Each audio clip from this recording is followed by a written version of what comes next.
Well, it's another Chicago Bears victory. It wasn't always pretty. There was a lot of yelling in the Combs basement. Was it like this? Was it like that? That was part of it. Catch the effing ball was definitely thrown around a couple of times. I mean, look, on that note, the catch the effing ball was the difference between Caleb Williams finishing with 55% completion percentage and 72% completion percentage. 6 dropped passes today. 6 dropped passes. But I want to put that to the side because come the fourth quarter and come time when you need this kid to perform, Caleb Williams is him. He flips Caleb Williams runs the ball. He passes whatever he has to do to get them into scoring position. Caleb Williams does it. And for any of you guys out there, and I'm talking to you too, Ryan Fitzgibbons, who have doubted this kid, who have said, you don't know if this kid is it. Oh, come on. You are out of your mind, and you should shut up from now until the end of time. I don't ever want to hear until the end of time. Caleb Williams Until the end of time. Because Caleb Williams. Don't say anything bad about Caleb Williams. What are you Roman dudes bad? Admit you were wrong about Caleb Williams. How am I? I never you were wrong about Caleb Williams. He had a very high floor. I still think he's not as accurate as he could be or he was when he came out of college. I will say this. The man does know how to flip the switch.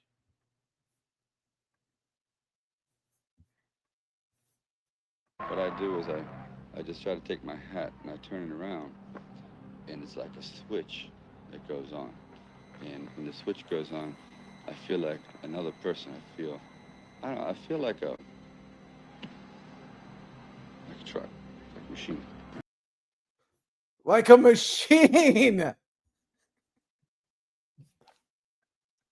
A machine that you were wrong about. Haven't you ever seen Over the Top with Sylvester Stallone? I have seen your hat not backwards?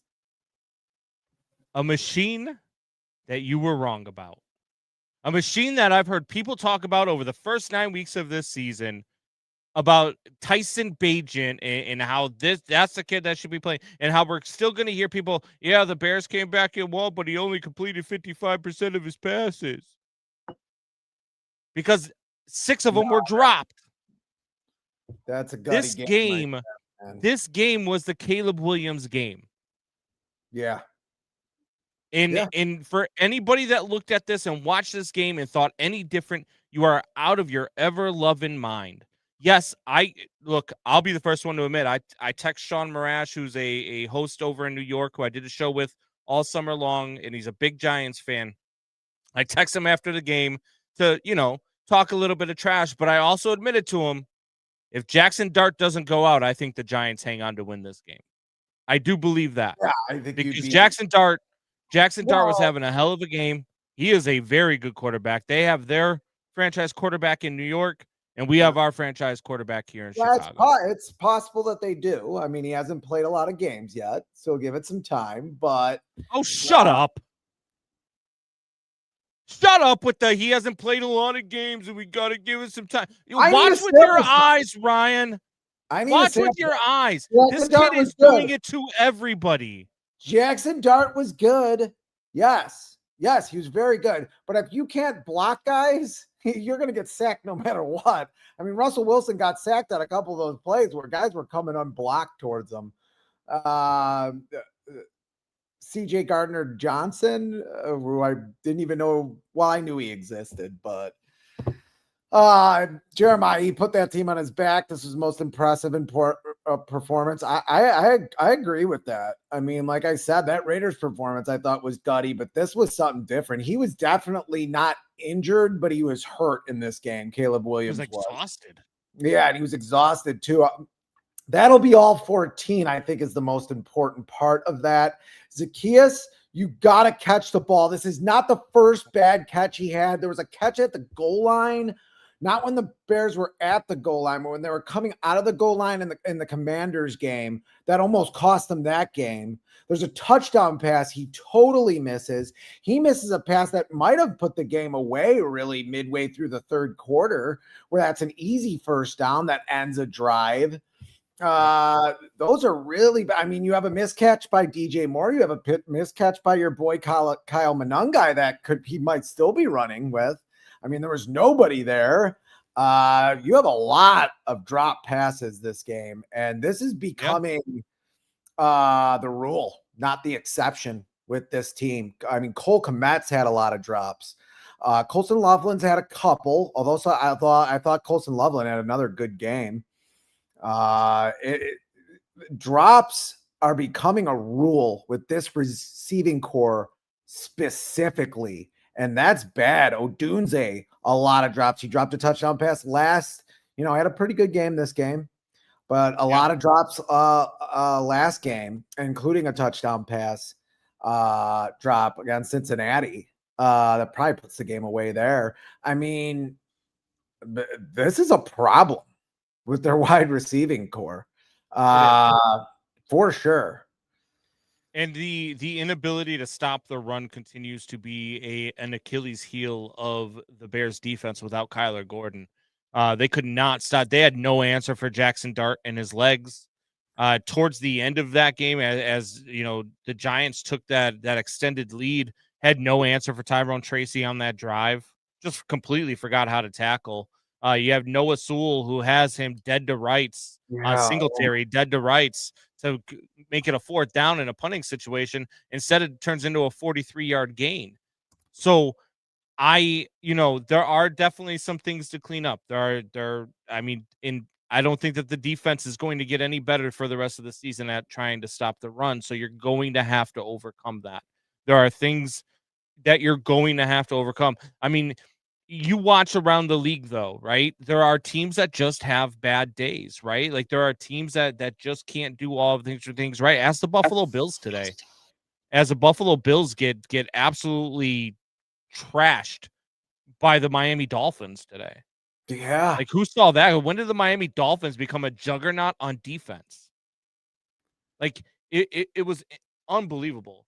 I see Jules says the minute Dart went out, the whole game changed. That was the changing point of the game. That fumble recovery was the changing point of the game. I mean, I also think Greg Olson, who I think is one of the better color announcers, he had a bad day. He did have a bad. He did not have a great day, but I think he made a good point when they're on the 1 yard line there, and he kicks the field goal. Like Brian Dable, enough. I've had enough. I've had enough to give him his papers. I don't want to be the bad guy here. I'm not a head coach. Obviously, I'm not good at looking at talent, but you go for it there. You get the touchdown. You probably win that game. It doesn't matter if Jackson Dart's out. Yeah. I mean, you could look back at it and say that as well, but I mean, you're going up 10. If you get stopped there and you're only up 7, then people are questioning whether or not, you Bears can have it at the 1 then. But I mean, it's still, your defense can't stop anything. It hasn't been able to stop anything all year. You know what I mean? Like you don't trust your defense enough to not give up points. Same reason why they didn't trust their defense enough with the whatever, the too many men on the field penalty, right? What is and so but I don't really look like a terrorist. QB's making some of those throws. I agree. I know and a lot of those throws were dropped. Doubting Thomas. Yeah, and here's the thing too about this Bears football team, man. They're gonna grind it out. They're going to figure it out. They're going to grind it out. They're going to find a way to win even when they're down, and they've shown that over the last, probably for 4 of their 5 victories or 6 victories, I should say. Like there've been games where we're just like, yeah, they're done. That Bengals game last week was one of them. Right? I was sitting in your brother's garage. They score that touchdown to go up, and my head's just hanging because I'm like, oh, they're gonna lose this game. They just seemed more precarious. At least you had a timeout and like 50 seconds to go. I mean, when you have 4 minutes to go and you got the ball and you're down 2 scores, you're thinking you might have to get an onside here. That run by Caleb, even though he runs like a 5-year-old running downhill, he at least he runs like he's running downhill. Great run there at the end, and then obviously the touchdown run, but I mean, I don't know how they won this game, to tell you the truth. They were again pretty much bad in all 3 phases. I mean, even though Caleb, I still think he had a great game. I agree. This is like a trademark game of his. This is a game you want to, when your team isn't playing well, that you want a quarterback to have. Like, oh yeah, he wasn't the greatest today. He did have a lot of drop passes, but like the offense wasn't great. The special teams is not good. And even Torrey Taylor isn't good anymore. I mean, I don't know. He kicks 2 into the end zone inexplicably. Like, just kick it out at the like 10, dude. I mean, some of the kickoffs were really bad, and obviously the defense. I mean, the defense with another offense, with above average offense, and maybe you're right. Maybe if Jackson Dart's in there, they definitely score more than 20 points, the Giants. Yeah, I think so too. Look, I mean, Jackson Dart is just a different quarterback than Russell Wilson, especially at this point in his career. I mean, look, Russell Wilson had a great first 10 years of his career. He's just not the same quarterback anymore. And I mean, completely obvious. Who do you put in there? Who do you put in there? Because I already know the answer to that question. In that QB room. Who do I put in where? In that QB room, Jackson Dart gets hurt. You got Russell Wilson and Jameis Winston on the bench. Who do you put in? Jameis Winston. I know that. I mean, you have to, because for Jameis Winston, though. This team is not the same team. Giants right? won't this play team. It's obvious. Yeah. I think Julian's right. And I don't know where all day. Yeah, I don't know where the Giants and they were getting. I mean, dude, let's talk about the officiating today, because man, again, the Bears are like, they are on the wrong side of some really either bad calls or bad non-calls, right? Because you look at the Jackson Dart when the Bears got the roughing the passer, the personal foul, when Noah Sewell is coming in and Jackson Dart gets thrown into his face, and they call that for a helmet to helmet, and then you get the explanation from Olsen, and I agree with it. He's like, it's the defender's obligation to not make contact, forcible contact to the head, whether it's incidental or not. Okay, I'll give you that. But then on the very next drive, as Caleb's sliding 2 seconds into his slide, a guy tries to jump over him and knees him in the back of the head. And Olsen then says, oh, he's just trying to jump over him. No, it's the defender's obligation to not make forcible contact to the head, even if it's incidental. You just said that 5 minutes ago. You can't change it. You can't have it both ways. And this officiating crew, I mean, like, he had a Tony Romo type day. Olsen did. Yeah. Not as bad as Tony Romo, but it felt a little bit like Tony Romo, which he doesn't have a lot of those days. Greg Olsen's, I think, pretty great, but yeah. Yeah, it was pretty bad. But yeah, I mean, and then the holding on the defense on a run play, which I still don't get that. I mean, I think is that even possible? It gets to a point where they're just making up penalties now for the defense to get in the NFL, just so the offense can score more points. And can we talk about the kickoffs for a while? Because I thought this was a rule that was a little innocuous. Like, I thought, oh yeah, but now, like, it seems like every team is starting off at the 42-yard line every possession, and it's like they get one first down and it's a field goal, and it's like, what is happening here? That's why nobody has any yardage in the NFL anymore. Well, Because it's no one funny. starts off from the 20 anymore. It's funny because it all changed with Devin Hester, right? Like they changed the rules because of Devin Hester. And they wanted to make it harder to return kicks. And now they're back to trying to make it easier to return kicks. And now they're making it harder to kick the ball. And it's like, why didn't you just leave it alone and because one player was returning kicks. One player out of 32 teams in the league was doing it the way that Devin Hester was doing it. They changed it, and now they want it to go back, and it's just not going to go back because it's not the way that it used to be.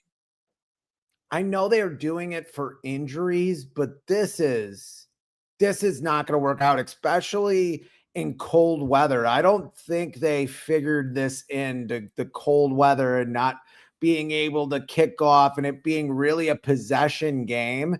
You're kind of, I don't know. It just seems like you almost want to go for a touchdown every time, because if you have to kick it off to the other team again, they get it at the 43. It's like, yeah, I don't want to kick the Giants kickers. They all suck. Yeah, the punter. I mean, they were pretty bad today too. Look, I don't. When you look at the like the kick game and the way things are going with the Bears and everything else, I mean, you definitely have some things that the Bears are going to have to overcome over the rest of the season, right? Because from here on out, your schedule is not going to get any easier, right? You've got the tackle guys. You're going to have to tackle guys. You play this way against the Eagles in Philadelphia. Yeah, oh yeah. And you're going to get waxed, man. You are going to get beat. You're going to get taken out to the paint shed. You're not going to be able to come back because the game's going to be over. It's going to be like the Lions game, which this is kind of how they played. If they would have played the Lions today, they're losing by 3-4 touchdowns. If they play your Packers today, they're losing by a couple of touchdowns. There's a lot of teams they do not win this game against. And they have had a lenient schedule. The Bears could very easily be 7-2 right now. Wins or wins. Okay, we know wins or wins. John, he's turning into John. Yeah, he's right. Don't get on it. No, wins are wins. I've said it, dude. I said it last week. What are you doing to you? A win is a win in this league. I don't care. I don't care how ugly it is. A win is a win in this league. I get it. You've only got 17 of them. You find a way to win it. I don't care about that. I don't even know what I was getting at. It's a paint shed now. I don't even know what I was saying halfway through there. But why do you have to be on his side? Because he's right. A win is a win. John Madden, yes, a win is a win. That's saying nothing. You're not saying anything. Saying a win is a win. It's better. I mean, it's better than a loss. I need 4 more of them, so we can actually do a pregame to a damn playoff game. Vikings, that I care about. Vikings, Steelers, and Browns. I think the Bears win those games. And then you need one more. Other ones. It's the other ones that you're hoping to steal one here or there, right? You got 2 left against Green Bay. You've got one left against Detroit at the end of the season. You got the 49ers sandwiched in there, and the Eagles. I will also say this against the Packers defensive line, you can't block like you blocked today.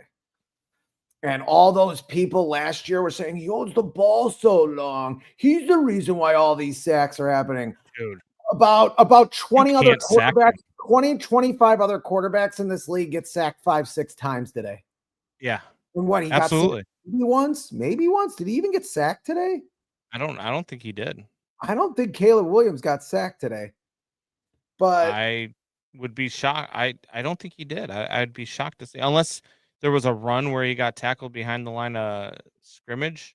I'm looking it up right now. No sacks today. No sacks today. The man should have been sacked 4 or 5 times, maybe more. And for those people that just love to look at the stats instead of watching the game and seeing stuff with your eyes, you're going to see a guy who completed 55% of his passes and had a passer rating of 83.6. But they don't win this game without him. He's the best player on the Yeah. on the field, and that includes Jackson Dart. I don't care if Jackson Dart plays 6 quarters. He's the best Yep. player on the field. Doubting Thomas is right. He should have probably had a 65, 66% completion percentage with some of those drops, some of those throws. It would have been 70. I looked at it would have been 72% if the 6 catches, if the 6 drops are actually catches. Now, and I if know you only that take half of those, he's over 60%. And I know the DJ catch would have been tough, but you're making $25 million a year. You got to be making that catch. The Zacchaeus throw is great. Zacchaeus is open. He's got more room there. It's not as long a throw. The DJ Moore throw. The DJ Moore throw is what I've been talking about. I don't know if anybody I've seen run like that.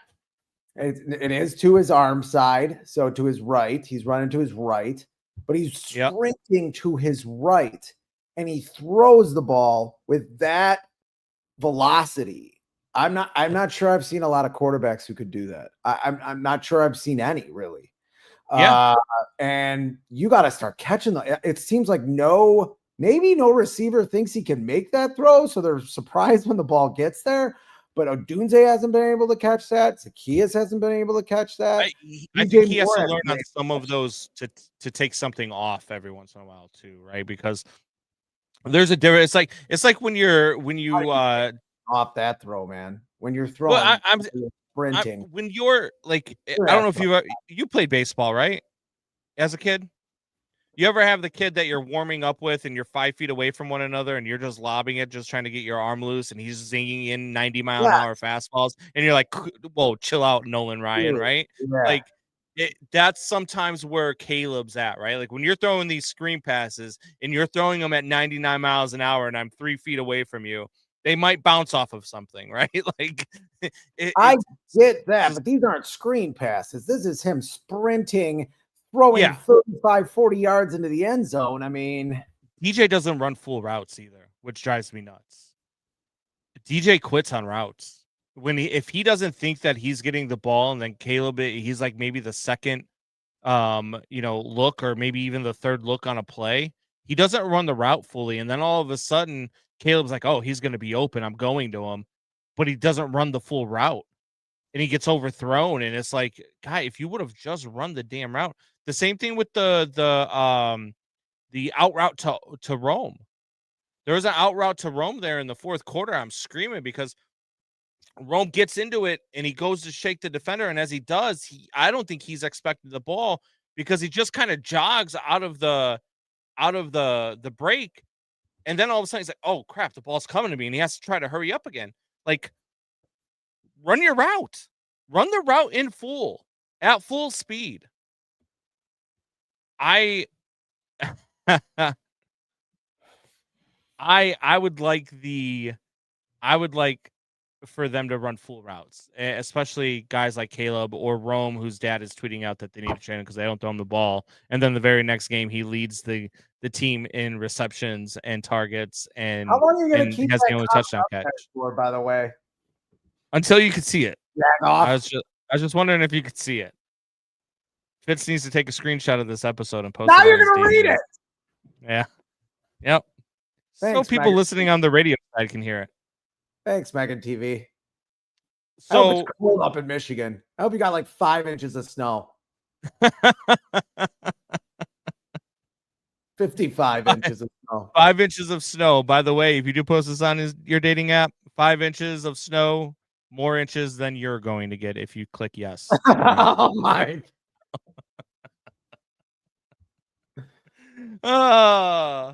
I wear my sunglasses inside. Down Thomas says grinder. Oh god. All right. So lots of stuff around the league before we get out of here. Lots of stuff around the league happened today. Bears, of course, obviously with the big win. Good win for the Bears. Found a way. Caleb, it was the Caleb game. Around the league, though, Really right now was. you've got the Rams leading the Niners 7-0. The Seahawks in the first quarter up 21-0 on the Cardinals. Jesus. 21-0. Lions up 7-3 on the Commanders.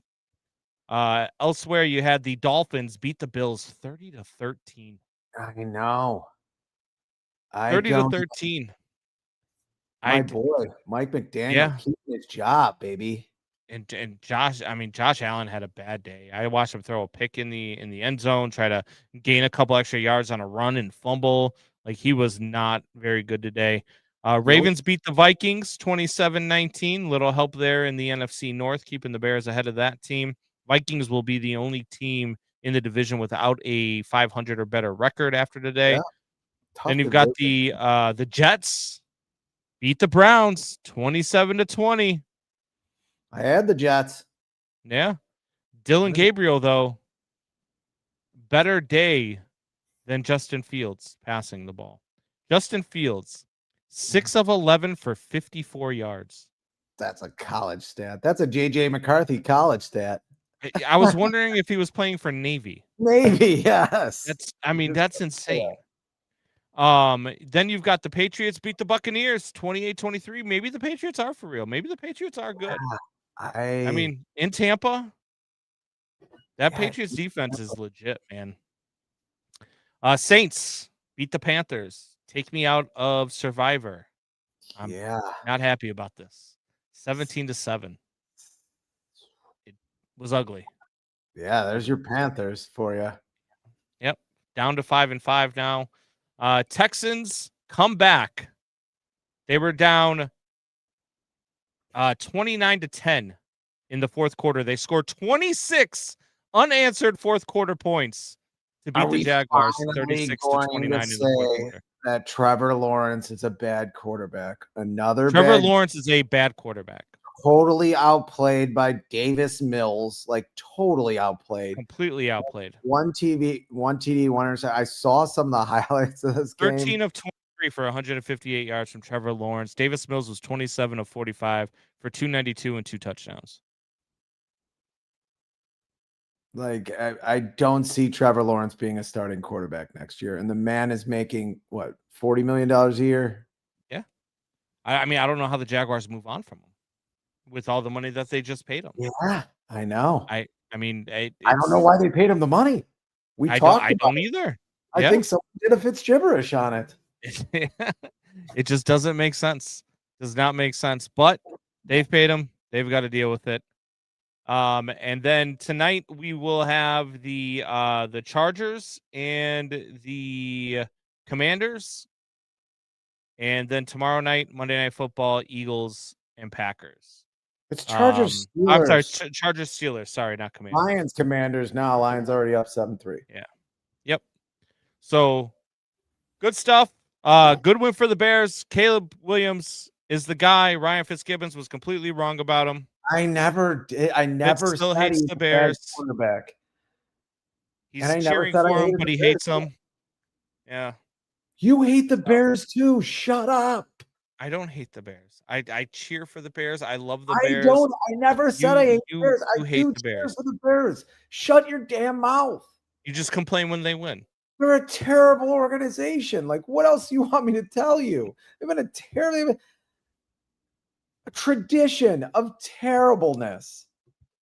And you know it. Do it better, better. Do it better, better. Never let it rest. Never let it rest. Do it gets better. Do it gets better. And you better get better. You better get better. Bears on 3. 1, 2, 3. Bears. Till next week. Same bat time, same bat channel. Tell your friends, tell your neighbors, tell your enemies.